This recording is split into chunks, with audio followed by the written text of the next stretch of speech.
Hello everyone, कैसे हैं आप लोग। उम्मीद करते हैं कि आप लोग बहुत ही अच्छे होंगे।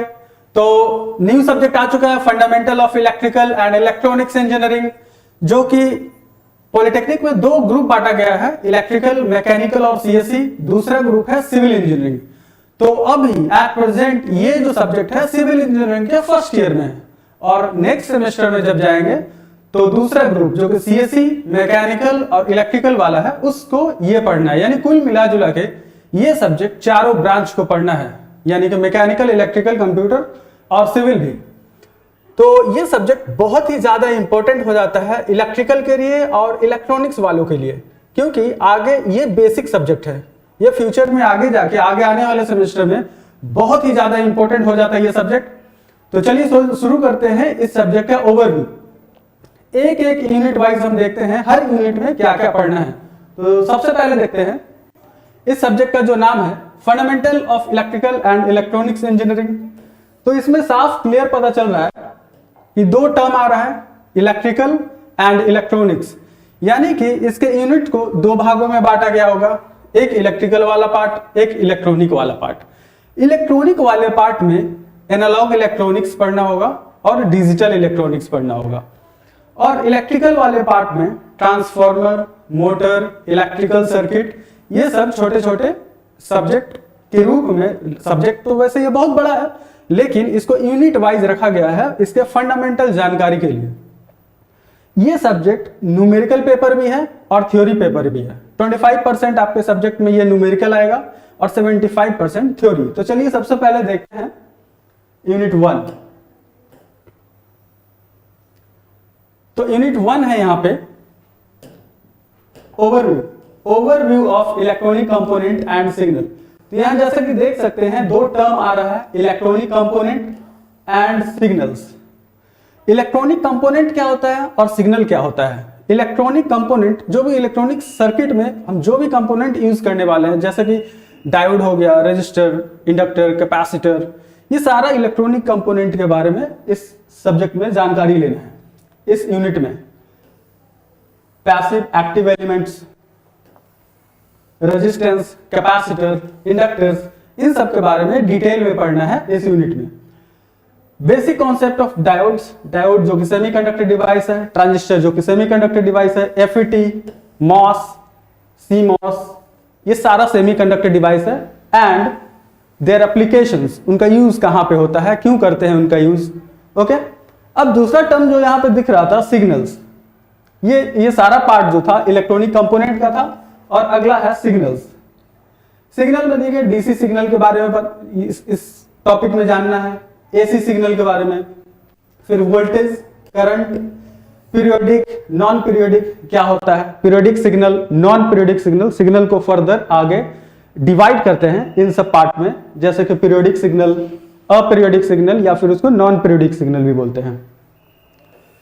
आइडियल वोल्टेज क्या होता है, नॉन आइडियल वोल्टेज क्या होता है, ideal voltage, non ideal voltage. ये ideal voltage is just a imaginary thing, और नॉन आइडियल वोल्टेज यानी practical voltage. Current source, independent current source, dependent voltage current source, ये सारे अलग अलग टाइप के जो सोर्सेस होते हैं उनके बारे में पढ़ना है। Dependent source, current voltage source, ये सारा डिटेल में हम देखेंगे इस टॉपिक में। इस टॉपिक को जब यूनिट 1 शुरू करेंगे उसके बाद। नेक्स्ट है यूनिट 2। यूनिट 1 जो कि जस्ट ओवरव्यू था इलेक्ट्रॉनिक कंपोनेंट और सिग्नल्स के बारे में, उसके बाद यूनिट 2 जो है एनालॉग सर्किट के बारे में ओवरव्यू है। जब हम यूनिट 1 में इलेक्ट्रॉनिक कंपोनेंट के बारे में पढ़ लेते हैं, उसके बाद एनालॉग सर्किट में घुसते हैं। एनालॉग सर्किट जो कि एनालॉग जो सेमीकंडक्टर डिवाइसेस हैं उनका यूज करके ही बनेगा। जैसे कि इसमें बेसिकली पूरा का पूरा फोकस किया गया है ऑपरेशनल एम्पलीफायर के ऊपर, यानी कि इसको शॉर्ट में बोलते हैं ऑप एम्प यानी ऑपरेशनल एम्पलीफायर। तो पूरा का पूरा फोकस यूनिट 2 में ऑपरेशनल एम्पलीफायर के ऊपर है। इसमें क्या क्या पढ़ना है ऑपरेशनल एम्पलीफायर में, ideal operational amplifier, practical operational amplifier, इसमें आगे जो डिवाइड किया गया ओपन लूप, क्लोज लूप, ठीक है। तो मेन इसमें यही है, पूरा operational amplifier open loop type में भी जाना है, क्लोज लूप टाइप में भी जाना है, और इसको ज्यादा ज्यादा न्यूमेरिकल बेसिस में ज्यादा जितना ज्यादा लेके जाएंगे ये टॉपिक उतना ही ज्यादा आसान होगा आपके लिए। ओके, तो जब यूनिट 2 हम स्टार्ट करेंगे तो इसके बारे में देखेंगे डिटेल में। और ऑपरेशनल एम्पलीफायर का यूज करके बनता क्या है, एडर, डिफरेंशिएटर, इंटीग्रेटर। इंटीग्रेटर जिसमें हम कैपेसिटर का भी यूज करते हैं, डिफरेंशिएटर जिसमें कि हम इंडक्टर का भी यूज करते हैं। तो ये सारा जितना भी डिटेल है यूनिट 2 जब स्टार्ट करेंगे तो उसमें देखेंगे। अब आगे देखते हैं नेक्स्ट यूनिट 3। यूनिट 3 में है डिजिटल इलेक्ट्रॉनिक्स। जैसे कि मैंने आपको बताया था, इलेक्ट्रॉनिक्स वाला जो पार्ट है उसको 2 भागों में बांटा गया, पहला इलेक्ट्रॉनिक पार्ट, फिर उस डिजिटल पार्ट। तो डिजिटल पार्ट में क्या है, बूलियन अलजेब्रा, जो कि बहुत ही इंपॉर्टेंट है। जब तक बूलियन अलजेब्रा को नहीं सीखेंगे तो डिजिटल इलेक्ट्रॉनिक्स को नहीं सीख पाएंगे। तो बूलियन अलजेब्रा बहुत ही इंपॉर्टेंट है इस यूनिट के लिए। अब इसका use, electronic implementation of Boolean operation. फिर उसके बाद गेट के बारे में। गेट यानी अलग अलग डिजिटल गेट्स होते हैं, जैसे AND gate, NAND gate, NOR gate.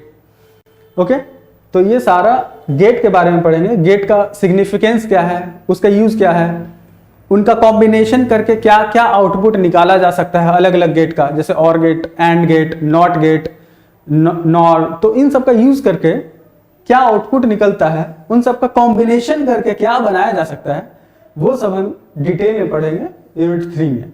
तो ये है पूरा का पूरा गेट्स। अब देखते हैं यूनिट 4। अब यहां से शुरू हो जाता है, यूनिट 4 से शुरू हो जाता है आपका इलेक्ट्रिकल वाला पार्ट। यूनिट 1, यूनिट 2 और यूनिट 3, ये जो 3 यूनिट था इलेक्ट्रॉनिक्स के ऊपर फोकस किया गया था। अब यूनिट 4, यूनिट 5 और यूनिट 6, ये 3 यूनिट फोकस किया गया है इलेक्ट्रिकल के ऊपर। तो देखिए इसमें क्या है, इलेक्ट्रिक एंड मैग्नेटिक सर्किट। तो आपको पता ही होगा, जहां इलेक्ट्रिसिटी होता है वहां मैग्नेटिज्म होता है, जहां मैग्नेटिज्म होता है वहां इलेक्ट्रिसिटी होता है। ओके, तो यूनिट 4 में मेन जो चैप्टर का नाम ही दिया गया है इलेक्ट्रिक एंड मैग्नेटिक सर्किट। अब दोनों में एनालॉजी भी होता है। इसमें रेजिस्टेंस किसको बोलते हैं, इसमें इंडक्टेंस किसको बोलते हैं, इसमें जो पाथ होता है मैग्नेटिक पाथ होता है, इलेक्ट्रिकल सर्किट में करंट एक के रूप में एक पाथ होता है। तो दोनों में हमें एनालॉजी भी देखना है। तो इसमें एक अलग टॉपिक भी है कि मैग्नेटिक सर्किट और इलेक्ट्रिकल सर्किट में एनालॉजी क्या है। ओके, इसमें जो टॉपिक है ईएमएफ, इलेक्ट्रोमोटिव फोर्स, जितना भी इलेक्ट्रिकल से रिलेटेड छोटा छोटा जो टर्म है वो सारा इसमें डेफिनेशन के तौर पे और छोटा सा उसका कॉन्सेप्ट के रूप में आपको देखना है। करंट क्या है, पोटेंशियल डिफरेंस क्या है, पावर क्या है, एनर्जी क्या है, मैग्नेटोमोटिव फोर्स एमएमएफ क्या है, magnetic force, permeability, hysteresis loop, reluctance क्या है, leakage factor, BH curve, electromagnetic induction, Faraday's law of electromagnetic induction, Lenz law. आपको पता ही होगा फैराडेज लॉ और लेंज लॉ दोनों एक दूसरे के अपोजिट होते हैं। अब क्या होता है, फैराडेज लॉ क्या है और लेंज लॉ क्या है। लेंज लॉ जब जस्ट फैराडेज लॉ के साइड में माइनस लगाने का काम करता है। अब क्या कैसे क्या होता है, क्या माइनस लगाने का काम आता है, क्या रिवर्स करता है, ये जब ये टॉपिक शुरू करेंगे यूनिट 4 तब इसके बारे में डिटेल में देखेंगे। ये अगला है dynamically induced EMF, statically induced EMF, equation of self and mutual inductance, analogy between, यही इसी टॉपिक की बात कर रहे थे, analogy between electric and magnetic circuit. यानी जिस तरह से यहां पर रेजिस्टेंस होता है, मैग्नेटिक सर्किट में भी रेजिस्टेंस की एनालॉजी कुछ होता है। जिस तरह से यहां करंट होता है, ईएमएफ होता है, ईएमएफ के एनालॉजी इधर एमएमएफ होता है, करंट का एनालॉजी मैग्नेटिक सर्किट में फ्लक्स होता है। तो ये सारा एनालॉजी भी देखना है, ठीक है। ये जो कि बहुत ही इंपॉर्टेंट होता है समझने के लिए इलेक्ट्रिकल सर्किट और मैग्नेटिक सर्किट को। नेक्स्ट देखते हैं नेक्स्ट यूनिट, यूनिट 5। यूनिट 5 में है एसी सर्किट। एसी सर्किट में बेसिकली देखते क्या है, एसी सर्किट में जितना भी छोटा छोटा टर्म है सबसे पहले तो उसको एज अ डेफिनेशन जानना, पूरा पूरा कॉन्सेप्ट जानना, फिर उसके बाद एसी सप्लाई लगाने के बाद इलेक्ट्रिकल कंपोनेंट लगाएंगे और उसका रिस्पांस देखेंगे कि रिस्पांस क्या आता है। तो इलेक्ट्रिकल सर्किट बेसिकली पूरा रिस्पांस पे ही डेडिकेटेड है, यानी कि एसी सोर्स होगा, लोड के रूप में कोई अलग अलग इलेक्ट्रिकल कंपोनेंट लगाकर देखेंगे कि क्या रिस्पांस आता है, फेजर डायग्राम में क्या क्या चेंज आते हैं, इसका वेवफॉर्म में क्या क्या चेंज आते हैं, मैथमेटिकली उसको रिप्रेजेंट कैसे करेंगे, ग्राफिकली कैसे रिप्रेजेंट करेंगे। तो यूनिट 5 में यही डेडिकेशन दिया गया है एसी सर्किट के ऊपर। तो देख लेते हैं इसमें क्या क्या आपको जानना है। साइकिल, साइकिल क्या होता है, ये साइकिल वो वाला साइकिल नहीं है, बाई साइकिल की बात नहीं कर रहे हैं। ये साइकिल रेपिटेशन की बात होती है, वेव फॉर्म का रेपिटेशन की बात है, ठीक है। Frequency, periodic time, amplitude, angular velocity, RMS value, average value, form factor, peak factor, impedance, phase angle, power factor, KCL and KVL. ये सारा छोटा छोटा जो टॉपिक है ना, इतना ज्यादा इंपॉर्टेंट है कि आप नोटिस करेंगे अपने सीनियर्स से बात कर सकते हैं, सीनियर्स जो भी इलेक्ट्रिकल इंजीनियरिंग से जुड़े हुए हैं। ये छोटे छोटे जो टॉपिक्स है वो इंटरव्यू में क्वेश्चन पूछे जाते हैं और इंटरव्यू में जवाब नहीं दे पाते हैं, क्योंकि ये पूरा का पूरा बेसिक और बेसिक पे लोग ध्यान ही नहीं देते हैं। बड़े बड़े न्यूमेरिकल बनाना शुरू कर देते हैं लेकिन बेसिक पता नहीं होता है, इस वजह से वो इंटरव्यू नहीं क्रैक कर पाते हैं। तो ये छोटा छोटा टॉपिक है, बहुत ही ज्यादा इंपॉर्टेंट है आपके लिए। Form factor, peak factor, amplitude क्या होता है, ये सब क्या होता है, बहुत ही ज्यादा इंपॉर्टेंट है, ठीक है। तो इस सब्जेक्ट को बहुत ही बारीकी, इस यूनिट को खास करके इलेक्ट्रिकल पॉइंट ऑफ व्यू से इस यूनिट को खास करके बहुत ही डेप्थ में पढ़ना होगा। डेप्थ नहीं, ये डेप्थ तो है ही, साथ साथ ये तो पूरा का पूरा बेसिक ही है, तो डेप्थ तो उनके लिए बोलेंगे कि जो इसको छोड़ के आगे बढ़े जाते हैं, ठीक है। और देख लेते हैं mathematical representation, phasor representation of alternating EMF. Alternating जो ईएमएफ होता है इसका मैथमेटिकल रिप्रेजेंटेशन, ओके, इसका मैथमेटिकल रिप्रेजेंटेशन, इसको फेजर रिप्रेजेंटेशन कैसे करेंगे, एंगल को कैसे दिखाएंगे फेजर में, वेव फॉर्म में हम एंगल को किस प्रकार से देखेंगे, ये सब डिटेल में पढ़ना है, okay. Voltage and current relationship in star and delta connection, star and delta connection पढ़ना है, बहुत ही ज्यादा इंपॉर्टेंट है और बहुत ही बेसिक है, इसका तो बिल्कुल ही याद रहना चाहिए ये। तो ये सब पढ़ेंगे हम ये यूनिट जब शुरू करेंगे। AC in register, inductor, capacitor, यानी कि एसी सोर्स लगाने के बाद इसे पढ़ना क्या है,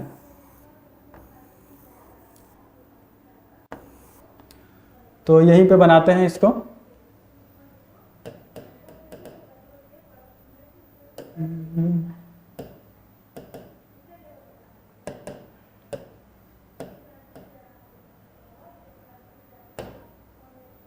ठीक है, तो इसको यहीं पे बनाते हैं। तो जैसा कि छोटा सा डायग्राम बना लेते हैं, एसी सोर्स और यहां पे लगा लिए रजिस्टर, ठीक है। ये सोर्स है और ये लोड है, ये हो गया सोर्स, सोर्स और ये लोड, ठीक है। ये सोर्स है और ये लोड है। अब ये एसी सप्लाई देने के बाद, एसी सप्लाई यानी सप्लाई तो हमारा ये एसी है, तो इसका वेवफॉर्म इस तरीके का होगा, वोल्टेज का Vm sin ओमेगा टी। तो एसी सप्लाई करने के बाद रजिस्टर किस तरह का रिस्पांस देगा, उसके करंट के ऊपर क्या प्रभाव पड़ेगा, करंट का वेवफॉर्म कैसा होगा, फिर उसके बाद फेजर डायग्राम देखेंगे। वैसे तो इसका फेजर डायग्राम जब हम बनाते हैं तो दोनों सेम फेज में होते हैं, यानी वोल्टेज और करंट, वोल्टेज और करंट दोनों सेम फेज में होते हैं, यानी कि 0 डिग्री पर होता है, ठीक है।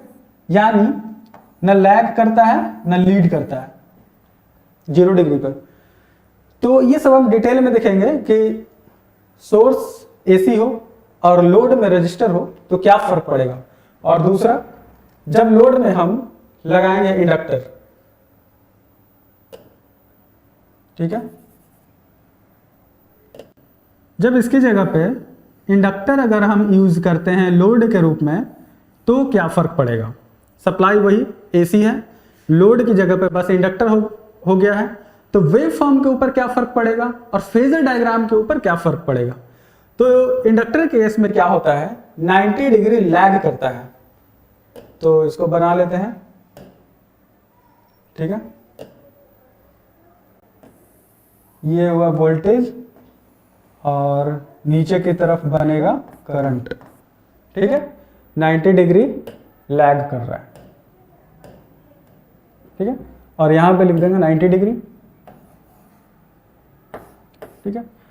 तो ये सब डिटेल है, ये हो क्या रहा है, लोड क्या बोल रहे हैं, इंडक्टर ये क्या, लैग क्या बोल रहे हैं, लीड क्या बोल रहे हैं, सेम फेज में रहना क्या बोल रहे हैं, ये क्या अभी थोड़ी देर पहले 0 डिग्री लिखा हुआ था, अभी 90 डिग्री लिखा हुआ है, लोड इंडक्टर लगाने के बाद ये सब क्या हो रहा है, ये सब और भी डिटेल में समझ में आएगा। अभी तो सब्जेक्ट शुरू ही नहीं हुआ है, ये तो अभी शुरू करना बाकी है, ये तो बस सिलेबस को ओवर भी बताया जा रहा है। अब देख लेते हैं थोड़ा सा कैपेसिटर लगा के, इतना देख ही लिया है, कैपेसिटर लगाने के बाद क्या चेंजेस आएगा। ओके, अब लोड में कैपेसिटर लगा दिया गया है, तो अब क्या चेंजेस आएगा इसमें, ठीक है। तो इस केस में इंडक्टर में क्या होगा, ये हो गया करंट लीड करेगा 90 डिग्री, इस केस में भी उसमें 90 डिग्री नीचे की तरफ लैग कर रहा था और यहां पे 90 डिग्री लीड कर रहा है, ओके, कैपेसिटर केस में। तो ये है आपका इस यूनिट में, इसको मिटा देते हैं, ठीक है। तो अभी तक जो बताया मैंने, ये बताया,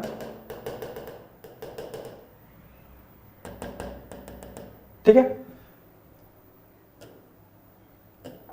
ठीक है। अभी तक जो बताया सिंगल बताया था कि लोड अगर एसी हो, रजिस्टर लगाएंगे तो क्या रिस्पांस आएगा, उसका वेव फॉर्म किस तरीके का होगा, उसका फेजर डायग्राम किस तरीके का होगा। इंडक्टर लगाएंगे तो क्या होगा, एसी सोर्स रहेगा और लोड में इंडक्टर रहेगा तो क्या होगा। कैपेसिटर लगाएंगे तो सोर्स एसी रहना चाहिए और लोड कैपेसिटर होगा तो क्या फर्क पड़ेगा। अब है कंबाइंड करके आरएल यानी रजिस्टर को, यानी कि रजिस्टर और इंडक्टर ये दोनों रहेगा एसी सोर्स सप्लाई के रूप में रहेगा, तो रिस्पांस क्या रहेगा, तो फेजर डायग्राम के ऊपर क्या फर्क पड़ेगा और कितना डिग्री लीड करेगा, क्या लैग करेगा, वो सब उसमें देखना है। अब यहां पे देखिए आरसी सीरीज यानी कि रजिस्टर और कैपेसिटर, रजिस्टर और कैपेसिटर को सीरीज में लगाएंगे तो क्या फर्क पड़ेगा, उसका रिस्पांस क्या आएगा, इसका वेवफॉर्म कैसा बनेगा, करंट के ऊपर क्या फर्क पड़ेगा, उसके फेजर डायग्राम के ऊपर क्या फर्क पड़ेगा, वेवफॉर्म के ऊपर क्या फर्क पड़ेगा, वो सब इस टॉपिक में पढ़ना है डिटेल में, ठीक है। थोड़ा थोड़ा आइडिया लग गया होगा, अगर थोड़ा बहुत समझ में आ गया होगा तो। फिर फाइनल तीसरा है आरएलसी सर्किट। आरएलसी सर्किट में क्या है, तीनों को लगाना है, सीरीज,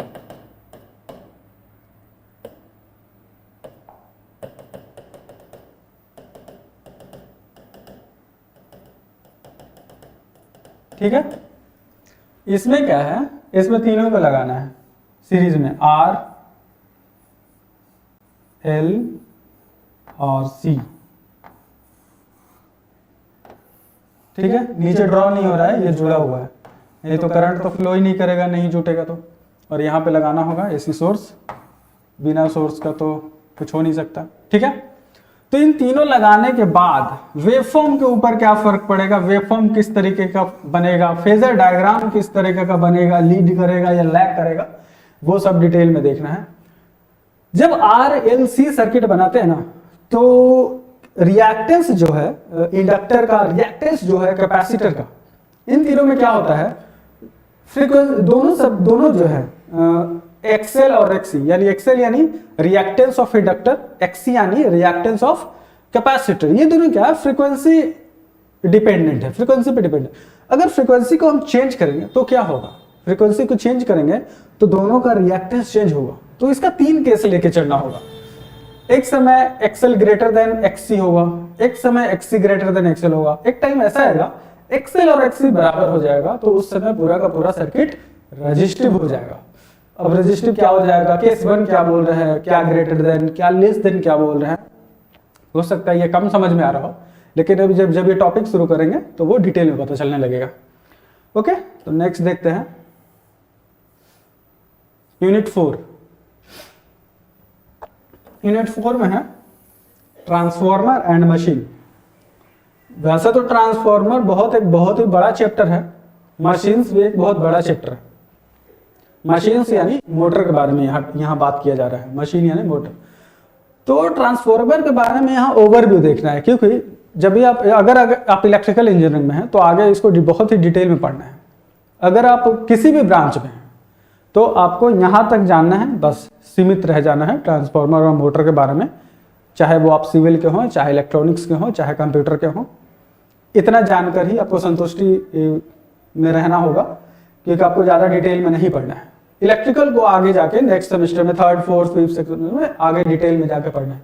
इसमें क्या है, जनरल कंस्ट्रक्शन पढ़ना है, इसमें principle different type of transformer के बारे में उसके थोड़ा जानकारी लेना है।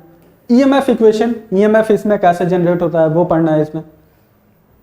Transformation ratio of transformer, auto transformer एक और ट्रांसफॉर्मर, एक टाइप होता है ट्रांसफॉर्मर का ऑटो ट्रांसफॉर्मर, जिसमें 2 वाइंडिंग नहीं होता है, प्राइमरी और सेकेंडरी 2 वाइंडिंग नहीं होता है, एक ही वाइंडिंग से हम काम चला लेते हैं, दोनों प्राइमरी और सेकेंडरी का। और ऑटो ट्रांसफॉर्मर का कंस्ट्रक्शन, उसका वर्किंग प्रिंसिपल, फिर उसके बाद आता है मोटर का basic equations, characteristics of motor. अब यहाँ पे मेंशन नहीं किया हुआ है कौन सा मोटर अलग अलग टाइप का होता है, जैसे इंडक्शन मोटर, जैसे synchronous motor, induction synchronous, DC motor, या 3 मोटर है। तो 3 में से इसका बात क्या किसका किया गया, आखिर कुछ पता नहीं किसका बात किया गया। ठीक है, तो तीनों में से देखेंगे थोड़ा। यहाँ पे टोटल यूनिट 4 है, मिस्टेक से मैंने 6 यूनिट बोल दिया था, लगता है 5, सॉरी 6 ही है, 6 यूनिट। तो ये जो यूनिट है 6 है। ओके, यहाँ थोड़ा मिस्टेक है तो कलर चेंज करके यहाँ 6 लिख देते हैं। ठीक है, यूनिट 6। ओके, तो यूनिट 6 में बस इतना ही है। ट्रांसफार्मर और मोटर के बारे में ज्यादा नहीं पढ़ना है, बस थोड़ा, क्योंकि ज्यादा डिटेल में जाने लगेंगे तो वो ज्यादा टफ हो जाएगा, क्योंकि आपके एग्जाम पॉइंट ऑफ व्यू से देखना है, आपका सिलेबस पॉइंट ऑफ व्यू से देखना है। तो ये सिर्फ ओवरव्यू है, तो इसका हल्का देखेंगे। मोटर और ट्रांसफार्मर, मोटर यानी तीनों टाइप का मोटर, इंडक्शन मोटर भी, सिंक्रोनस मोटर भी देखेंगे और डीसी मोटर भी देखेंगे। ठीक है, तो उम्मीद करते हैं कि ये सिलेबस ओवरव्यू पूरा का पूरा आपको समझ में आ गया होगा, जिसमें कि 2 भाग में बांटा गया था। तो मिलते हैं लेक्चर 1 के साथ। Thank you very much.